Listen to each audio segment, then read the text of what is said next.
বহু যুগের ও বহু দিনের কথা। এক সুদূর ঘন আরণ্যের কিনারায় একটি পর্ণকুঠিরে এক ঈমানদার কাঠুরে তার পরিবার নিয়ে বাস করত। তার সংসারে তার প্রথম স্ত্রীর রেখে যাওয়া দুই নিষ্পাপ সন্তান, ছেলে আবদুল্লাহ ও মেয়ে হাবিবা ছিল তার চোখের মণি। আবদুল্লাহ ছিল বড় আর হাবিবা ছিল ছোট, কিন্তু দুর্ভাগ্যবশত তাদের সেই স্নেহময়ী জননী কিছুকাল আগে আল্লাহর ডাকে সাড়া দিয়েছিলেন। সেই একাকিত্ব ঘোচাতে কাঠুরে আবার বিবাহ বন্ধনে আবদ্ধ হল। কিন্তু তার দ্বিতীয় স্ত্রী, এই ছোট্ট আবদুল্লাহ ও হাবিবার সৎমা, তার আচরণের মতোই বিষাক্ত ছিল। সে বাচ্চাদের দেখলেই বিরক্ত হতো এবং মনে মনে ষড়যন্ত্র আঁটত যে কিভাবে এই নিষ্পাপ আত্মাগুলোকে জীবন থেকে দূরে সরিয়ে দেওয়া যায়। কথায় কথায় সে তাদের শাস্তি দিত, কঠোর পরিশ্রম করাত এবং পেট ভরে খেতে দিত না। এই আরণ্যের নিরীহ কাঠুরে দিনে দিনে দরিদ্র থেকে দরিদ্রতর হচ্ছিল। সে সূর্যোদয় থেকে সূর্যাস্ত পর্যন্ত কঠোর পরিশ্রম করে বনের কাঠ সংগ্রহ করত এবং সন্ধ্যা হতেই সেই কাঠ শহরে বিক্রি করে আসত। তার এই অক্লান্ত চেষ্টা শুধু কোনো মতে তাদের খাদ্যের সংস্থান করতে পারত। ঠিক সেই সময়ে পরীক্ষার মতো এক মহা দুর্ভিক্ষ নেমে আসলো পুরো জনপদে। মানুষ, পশু পাখি সবাই ক্ষুধার জ্বালায় কাতর হয়ে পড়ল। এই সংকটাপন্ন পরিস্থিতিতে তাদের দৈনিক খাবারের যোগান দেওয়াও অসম্ভব হয়ে উঠল। এক রাতে দুশ্চিন্তাগ্রস্ত কাঠুরে তার কুটিরের নিঃশব্দ অন্ধকারে বসে গভীরভাবে ভাবছিল। তার নিজের জন্য তার এক বিন্দু চিন্তা ছিল না, তার সমস্ত চিন্তা ছিল তার কোমলমতি ছেলে মেয়েদের ভবিষ্যৎ নিয়ে।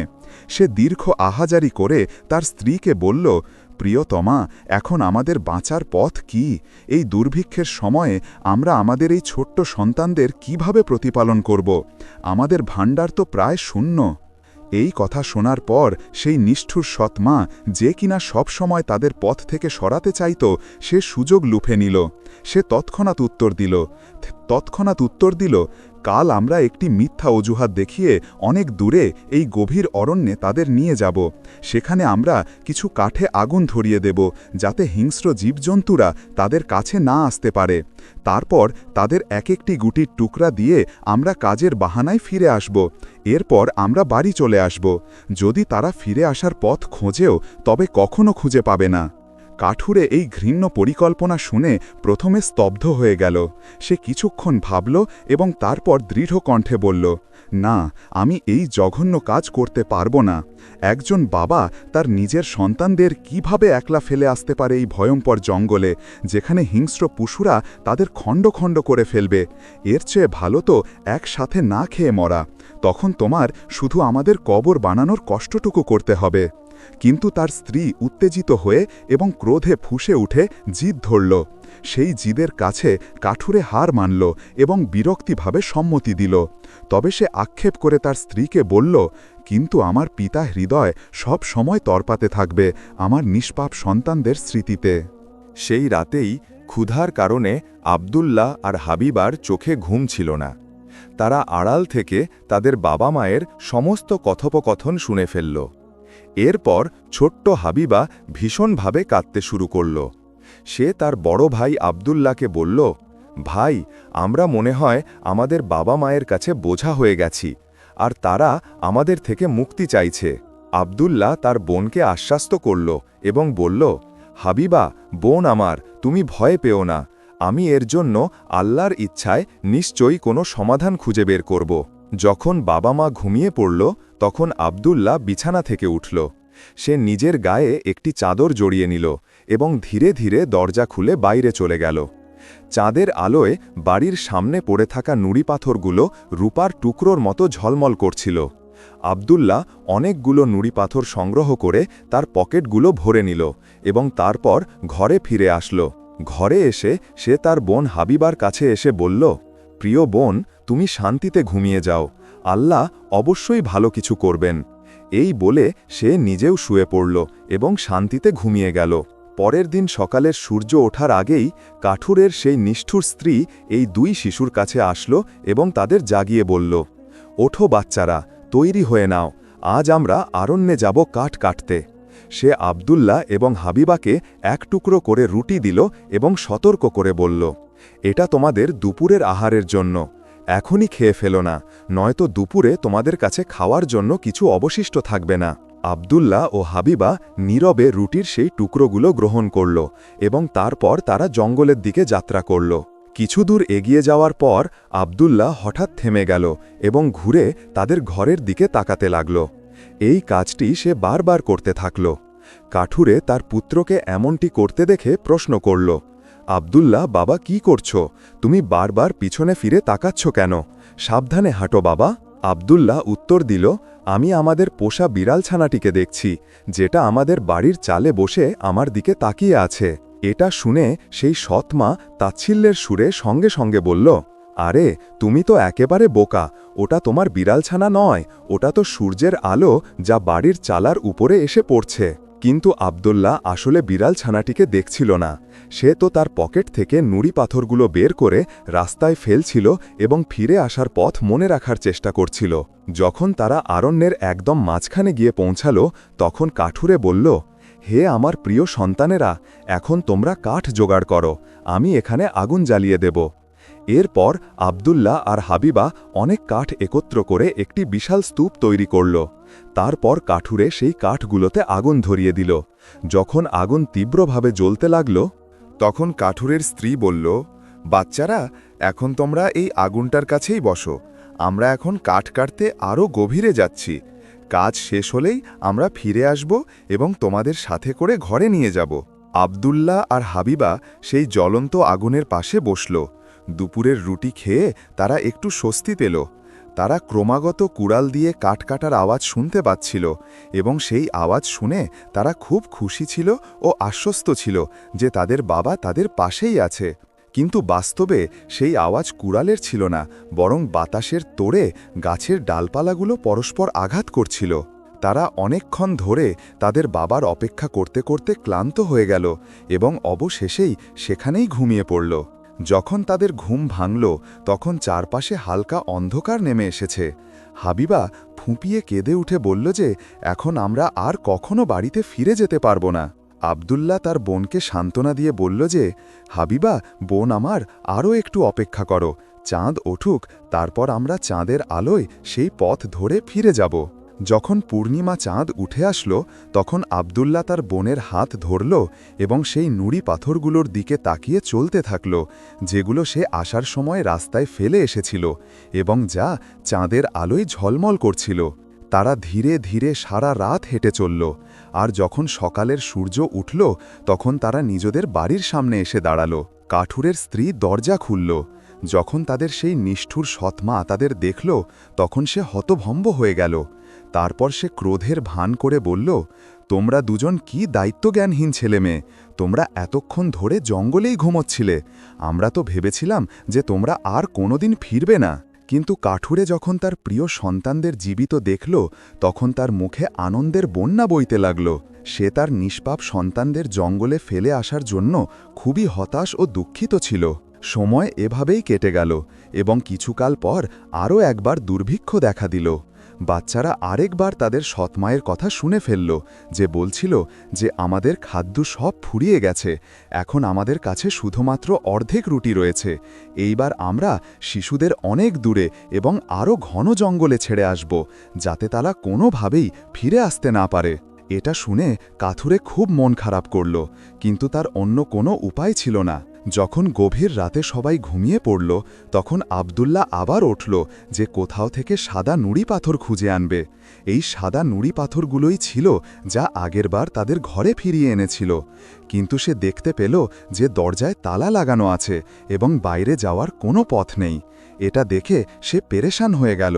তবুও সে তার ছোট্ট বোনকে আশ্বস্ত করল এবং বলল, হাবিবা বোন আমার, কেঁদো না, আল্লাহ অবশ্যই আমাদের সাহায্য করবেন এবং তিনি আবার আমাদের রক্ষা করবেন। পরের দিন সকাল হতেই কাঠুরের স্ত্রী দুজন শিশুকে জাগিয়ে দিল এবং আবার তাদের দুটি রুটির টুকরো দিল। কিন্তু এই রুটির টুকরোগুলো আগেরবারের মতো বড় ছিল না, এগুলো খুবই ছোট ছিল। এরপর যখন তারা জঙ্গলের দিকে রওনা হলো, তখন আব্দুল্লাহ পকেটে হাত ঢুকিয়ে রুটিটিকে গুঁড়ো করে নিল এবং অল্প অল্প দূরত্বে থেমে থেমে সে সেই গুঁড়োগুলো রাস্তায় ফেলতে লাগল। আব্দুল্লাহ, তুমি বারবার কেন থেমে যাচ্ছ? তার বাবা প্রশ্ন করল। আমি একটি কবুতরকে দেখছি, যা আমাদের ছাদের ওপর বসে আমার দিকে তাকিয়ে আছে, আব্দুল্লাহ উত্তর দিল। তার সৎমা বলল, ওটা তোমার কবুতর নয়, ওগুলো তো সূর্যরশ্মি, যা চিমনির ওপর ঝলমল করছে। কিন্তু আব্দুল্লাহ তো রুটির ছোট ছোট গুঁড়োগুলো রাস্তায় ফেলতে ফেলতে চলতে লাগল। এইবার তারা জঙ্গলে এত দূরে এবং এমন জায়গায় এসেছিল যেখানে কাঠুরেও কখনো আসেনি। তারা আরও একবার কাঠ জোগাড় করে আগুন জ্বালালো এবং তাদের সৎমা বলল, বাচ্চারা, এখন তোমরা এই আগুনটার কাছে বসো। যদি তোমরা ক্লান্ত হয়ে যাও তো এখানেই ঘুমিয়ে পড়ো। আমরা কাঠ কাটতে জঙ্গলে যাচ্ছি। আমরা সন্ধ্যায় ফিরে আসব এবং তোমাদেরও সাথে করে নিয়ে যাব। দুপুর হতেই আব্দুল্লাহ তার রুটির 2টি টুকরো করল। একটি নিজে খেল এবং অন্যটি তার বোনকে দিল। আব্দুল্লাহ তার রুটির টুকরোগুলো তো আগেই ভেঙে রাস্তায় ফেলে দিয়ে এসেছিল, যাতে বাড়ির পথ খুঁজে বের করতে পারে। এরপর 2 ভাই বোন ঘুমিয়ে পড়ল। রাত হয়ে গেল, কিন্তু তাদের নিয়ে যাবার জন্য কেউ ফিরে আসলো না। যখন রাতের অন্ধকার পুরোপুরি ছড়িয়ে পড়ল, তখন আব্দুল্লাহ তার বোনকে সান্ত্বনা দিয়ে বলল, হাবিবা বোন আমার, চাঁদ উঠুক, অপেক্ষা করো। যখন চাঁদ উঠবে তখন আমি সেই রুটির টুকরোগুলো দেখতে পাব। যখন চাঁদ উঠল তখন তারা রুটির কোনো টুকরো দেখতে পেল না। আসলে সেই রুটির টুকরোগুলো পাখিরা তুলে নিয়ে গিয়েছিল। কিন্তু আব্দুল্লাহ তার বোনকে তবুও বলল, হাবিবা বোন আমার, চিন্তা করো না, আমরা রাস্তা খুঁজে নেব। এরপর তারা পুরো রাত এবং পরের পুরো দিন জঙ্গলে উদ্দেশ্যহীনভাবে ঘুরতে লাগল। কিন্তু তারা কোথাও থেকে জঙ্গল থেকে বেরোনোর রাস্তা পেল না। ক্ষুধা পিপাসায় তাদের খুব করুণ অবস্থা হয়েছিল। তারা কয়েকটি বুনো কুল ছাড়া কিছুই খায়নি। সেই বুনো কুলগুলোও তারা একটি কুল গাছের নিচ থেকে পেয়েছিল। ক্লান্ত হয়ে তারা একটি ঝোপের মধ্যে বসে পড়ল এবং বসতেই ঘুমিয়ে গেল। পরের দিন তাদের অবস্থা খুব খারাপ ছিল। তারা ভাবতে লাগল যে আজও যদি তারা খাবার জন্য কিছু না পায় তবে তারা ক্ষুধায় মারা যাবে। দুপুরের দিকে তাদের একটি পাখি দেখা গেল, যেটা গাছের ডালে বসে খুব মিষ্টি সুরে গান গাইছিল। তার রং ছিল একেবারে সাদা। সে খুব মিষ্টি স্বরে গান গাইছিল, এত মিষ্টি সুর যে আব্দুল্লাহ ও হাবিবা থেমে তার আওয়াজ শুনতে লাগল। তারপর সেই পাখিটির ডানা ঝাপটে উড়তে লাগল এবং 2 ভাই বোন তার পিছু পিছু চলতে লাগল। এমন মনে হচ্ছিল যেন সে তাদের নিজের পিছনে পিছনে চলতে বলছে। তারপর তারা চলতে চলতে একটি ছোট্ট বাড়ির কাছে পৌঁছালো। যখন তারা কাছে পৌঁছালো তখন তারা দেখে অবাক হয়ে গেল যে সেই বাড়িটি রুটি দিয়ে তৈরি করা হয়েছিল, কারণ তার ছাদও রুটি দিয়ে বানানো ছিল। আব্দুল্লাহ এটা দেখে আনন্দে লাফিয়ে উঠল এবং বলতে লাগল, এখন আমরা আমাদের বাকি জীবন এখানেই কাটিয়ে দেব এবং এখন আমরা শ্রম ছাড়াই আমাদের পেট ভরাতে পারব। এই বলে আব্দুল্লাহ একটুখানি ছাদ ভেঙে নিল, যাতে দেখতে পারে যে সেটা সত্যিই রুটি নাকি অন্য কিছু। আর হাবিবা জানালার কাছে গিয়ে একটুখানি জানালা ভেঙে নিজের মুখে পুড়ে নিল। এরপর তার একটি থরথর করে কাঁপা আওয়াজ শুনতে পেল। কেউ বলছিল, খায় এই কোন শয়তান আমার ছোট এই ঘর। এর জবাবে শিশুরা বলল, জান্নাত এই তো বাচ্চাদের, গরিবদের, মজুরদের। এই বলে তারা রুটি খাওয়ায় ব্যস্ত হয়ে পড়ল। এরপর দরজা খুলল এবং একটি খুবই বুড়ো এবং দুর্বল মহিলা, যার কোমর ঝুঁকে গিয়েছিল, সে নিজের লাঠি ঠুকতে ঠুকতে ঘর থেকে বাইরে বেরিয়ে আসলো। বাচ্চারা তাকে দেখে এত ভয় পেয়ে গেল যে তাদের হাত থেকে রুটি খসে পড়ল এবং জমিতে পড়ে গেল। এটা দেখে সেই বুড়ি মহিলা বলল, আরে প্রিয় শিশুরা, ভয় পেও না, ভেতরে চলে এসো, আমি তোমাদের অনেক রকমের জিনিস খাওয়ার জন্য দেব। সে খুব আদর করে বাচ্চাদের ভেতরে নিয়ে গেল এবং সে অনেক ধরনের খাবার শিশুদের সামনে এনে রাখল, যা আব্দুল্লাহ এবং হাবিবা 2 ভাই বোন খুব মজা করে খেল। এরপর বুড়ি মহিলা তাদের শোয়ার জন্য 2টি ছোট ও সুন্দর পালঙ্ক দিল, যার ওপর সাদা চাদর বিছানো ছিল। যখন 2 ভাই বোন তাদের বিছানায় শুয়ে পড়ল তখন তারা খুব আরাম অনুভব করল। এমন মনে হচ্ছিল যেন তারা জান্নাতে এসে গেছে। বুড়ি মহিলা যদিও সেই শিশুদের সাথে খুব ভালোবাসার আচরণ করছিল, কিন্তু বাস্তবে সে একজন খতরনাক জাদুকরী ছিল, যে রাস্তা ভুলে যাওয়া মুসাফিরদের এইভাবেই নিজের কাছে ডেকে আনত এবং তাদের খুব যত্ন করত। তারপর তাদের রেঁধে খেয়ে ফেলত। যখন আব্দুল্লাহ এবং হাবিবা দুজনে তাদের বিছানায় ঘুমিয়ে গেল তখন সে জোরে জোরে হাসতে লাগল।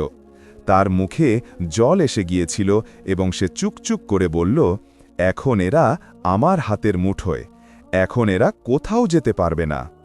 পরের দিন সকালের সময় বাচ্চারা ওঠেনি যে বুড়ি উঠে গেল। সে বাচ্চাদের দেখল, তারা তখনও ঘুমোচ্ছিল। ঘুমন্ত অবস্থায় সেই দুই ভাই বোনকে খুব মিষ্টি লাগছিল। তাদের দেখে বুড়ি মহিলা হাসল এবং মনে মনে ভাবতে লাগল, এদের মাংস তো খুবই সুস্বাদু হবে।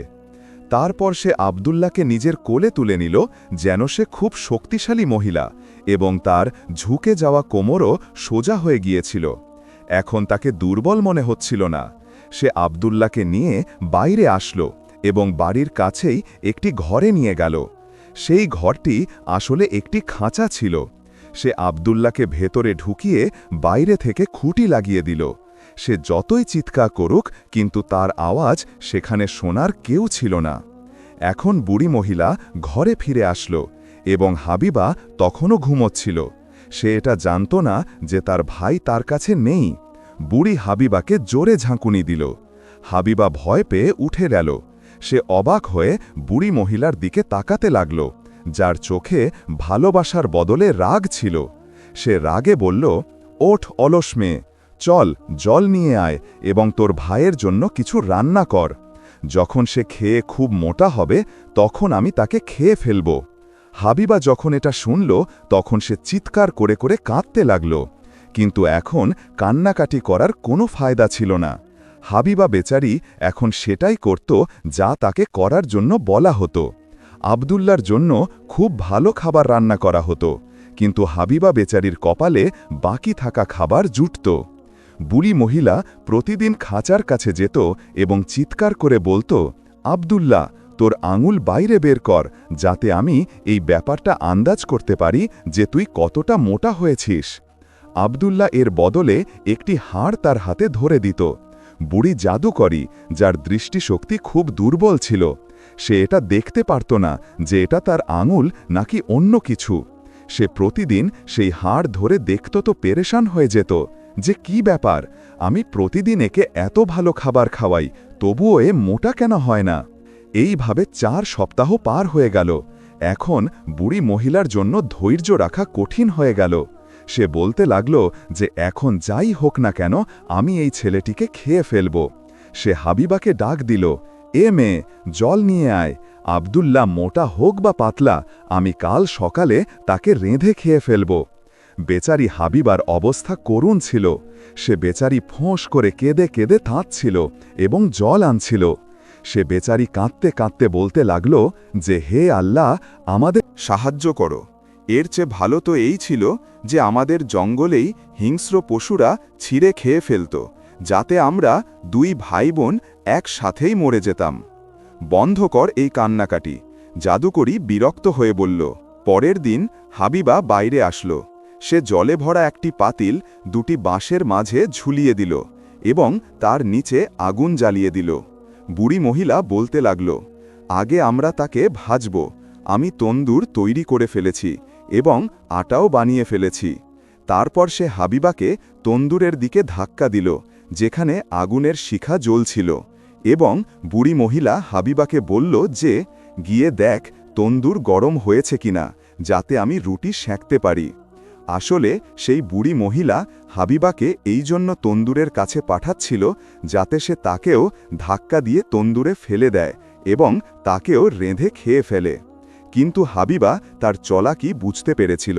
সে অজানার ভান করে বলল, কিন্তু আমি তো এটা দেখতে জানি না যে তন্দুর গরম হয়েছে কিনা, আমি কিভাবে দেখব? এরপর বুড়ি মহিলা বলতে লাগল, আরে কাজ এড়িয়ে চলা মেয়ে, এই তন্দুরের মুখ এত বড় যে আমি আমার মাথাও তার ভেতরে ঢোকাতে পারি।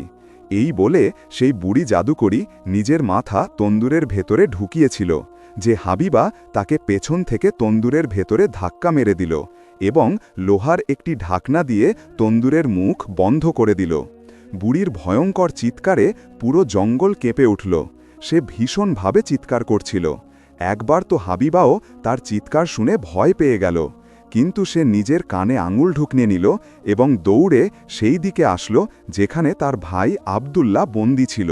সে খাঁচার দরজা খুলল এবং চিৎকার করে বলল, আব্দুল্লাহ, আব্দুল্লাহ, আমরা মুক্ত হয়ে গেছি, বুড়ি মহিলা পুড়ে মরে গেছে। খাঁচার দরজা খুলতেই আব্দুল্লাহ এমনভাবে বাইরে আসলো যেন কোনো পাখি পিঞ্জরা থেকে বেরোচ্ছে। দুই ভাই বোন খুশিতে লাফাতে লাগল। এখন তাদের জঙ্গলে কারো ভয় ছিল না। তারা নির্ভয়ে বুড়ি জাদুকরীর ঘরে চলে গেল। সেখানে গিয়ে তারা দেখল তাদের অনেক ধরনের সিন্দুক নজরে আসলো। সেই সিন্দুকগুলোতে হীরা, জহরত এবং সোনার মুদ্রা ভরা ছিল। আব্দুল্লাহ সেই মুদ্রাগুলো দিয়ে নিজের পকেট ভরে নিল এবং হাবিবাও যতটা মুদ্রা নিতে পারত সে নিয়ে নিল। এরপর আব্দুল্লাহ বলল যে এখন আমাদের এই জঙ্গল থেকে বাইরে বেরোনো উচিত। কয়েক ঘন্টা ঘোরার পর তারা একটি দিঘির কাছে পৌঁছালো। এখন আমরা এর ওপার কিভাবে যাব? আব্দুল্লাহ বলল। হাবিবা বলল, দেখো সামনে একটি খুব বড় উট পাখি দাঁড়িয়ে আছে। আমি তাকে বলছি যে সে যেন আমাদের সাহায্য করে। হাবিবা বলল, সে তার কাছে গেল এবং বলতে লাগল, প্রিয় উট পাখি, আমরা দুই ভাই বোন খুব পেরেশান হয়ে দাঁড়িয়ে আছি এবং আমরা আমাদের বাড়িতে ফিরে যেতে চাই। এরপর উট পাখি তাদের কাছে আসলো। আব্দুল্লাহ উট পাখির ওপর চেপে বসল। হাবিবাকে নিজের কাছে বসাতে চাইল, তো হাবিবা বলতে লাগল, না ভাই, আমরা যদি দুজনেই এর ওপর বসি তবে আমাদের ওজন বেশি হয়ে যাবে। আমরা এক এক করে এর পিঠে সওয়ার হব এবং দিঘিটি পার হব। উট পাখি তাদের এক এক করে দিঘিটি পার করিয়ে দিল। এরপর তারা একটু এগিয়ে গেল তো তাদের এমন একটি জায়গা দেখা গেল যা পরিচিত মনে হচ্ছিল। কিছুক্ষণ আরও চলার পর তাদের নিজের বাড়ি দেখা গেল। নিজেদের বাড়ি দেখে তারা খুশিতে লাফিয়ে উঠল এবং তাদের জান ফিরে আসলো আর দুজন দৌড়ে নিজেদের বাড়িতে ঢুকে গেল। তাদের বাবা যখন তার প্রিয় সন্তানদের জীবিত দেখল তখন তার খুশির সীমা রইল না। যখন থেকে সে তার নিষ্পাপ বাচ্চাদের জঙ্গলে ফেলে এসেছিল তখন থেকে তার মন শান্ত ছিল না। সে সব সময় তার বাচ্চাদের স্মৃতিতে থাকত এবং কাঁদত। তার স্ত্রী, যে সেই বাচ্চাদের সৎ মা ছিল, সেও অসুস্থ হয়ে মরে গিয়েছিল। আব্দুল্লাহ এবং হাবিবা সেই হীরা জহরতগুলো তাদের বাবার সামনে ঢের করে দিল, যেগুলো তারা বুড়ি জাদুকরীর বাড়ি থেকে নিয়ে এসেছিল। আর এইভাবে তাদের সারা জীবনের দুশ্চিন্তা শেষ হয়ে গেল। নিষ্ঠুর সৎ মা থেকেও তাদের মুক্তি মিলল। সে নিজেই নিজের খারাপ কাজের কারণে আল্লাহর শাস্তির শিকার হল এবং খুশিতে দুই ভাই বোন তাদের বাবার সাথে সুখে শান্তিতে জীবন কাটাতে লাগল। এখানেই আমাদের আজকের গল্প শেষ হল। যদি আপনি এই গল্পটি উপভোগ করে থাকেন এবং এটি থেকে উপকৃত হয়ে থাকেন, তবে অনুগ্রহ করে আমাদের চ্যানেলটি লাইক এবং সাবস্ক্রাইব করে সমর্থন করতে ভুলবেন না, যাতে আপনি আরও অর্থপূর্ণ এবং উপভোগ্য গল্প পেতে পারেন। আপনাদের দেখার জন্য ধন্যবাদ এবং আমরা আশা করি পরের গল্পে আপনাদের সাথে আবার দেখা হবে ইনশাআল্লাহ।